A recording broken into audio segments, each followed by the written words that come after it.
David, come up here, please. Are you ready? This young man is also from Newark. Why did I have to go after all of them with all that fire?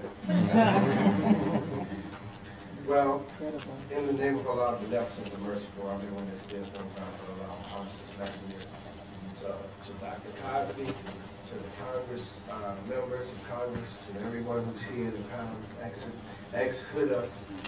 I would like to, before I begin, I'm going to be real brief. I would like to extend a special thank you on behalf of all those who work in intervention in the city of Newark to Congresswoman Maxine Waters.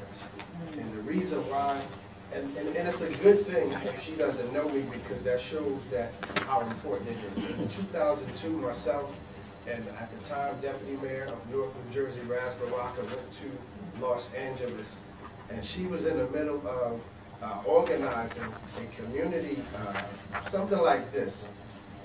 It was in Inglewood, and she stopped and she talked to us to give us some suggestions on how we can get started on intervention work. So I thank you, Congresswoman.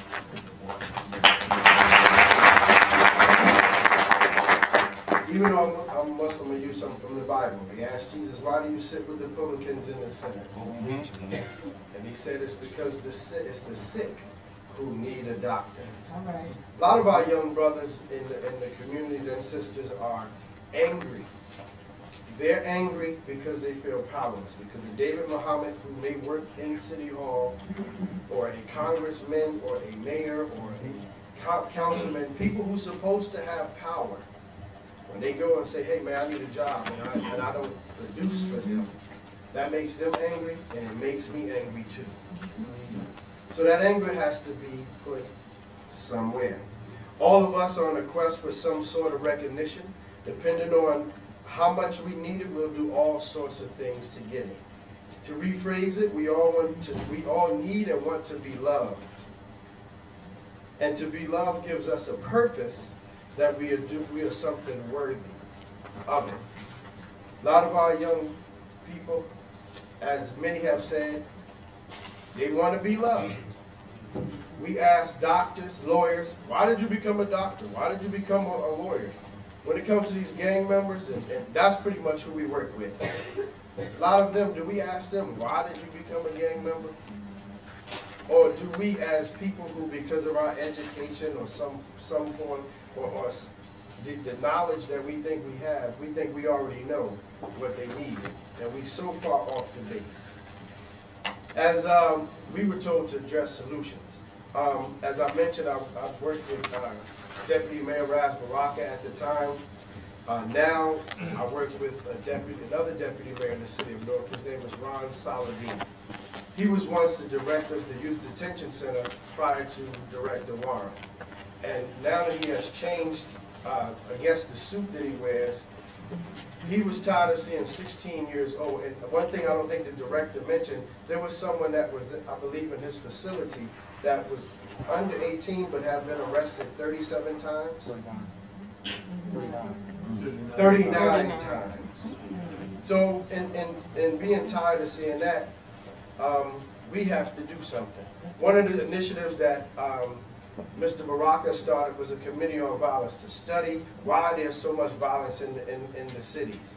So we had this doctor, Robert Johnson, internationally known psychiatrist from the University of Medicine and Dentistry in New Jersey, and he said, well, one of the solutions, or there are three things that have shown to bring violence down. One was the strengthening of the family. And he said we should seek, as political folks or people who want to push for legislation, we should seek programs that strengthen the family, build the family, and we should fund them. The second thing he said was literacy, education. The more educated and literate, the less violent a person actually is, because they have other means to deal with life. School, as the director mentioned, 6.5 hours a day. one of the things that I had asked a young gang member who was a Crip, I said, hey man, if you can find in your Crip language, community revolution in progress, that's what you say it is. If you can find in your gang language where it says you shouldn't go to school and get educated, you can get your crew together and beat me in right now, and I'll be your young homie. And I waited for him, and he could not find that in his language. It is there.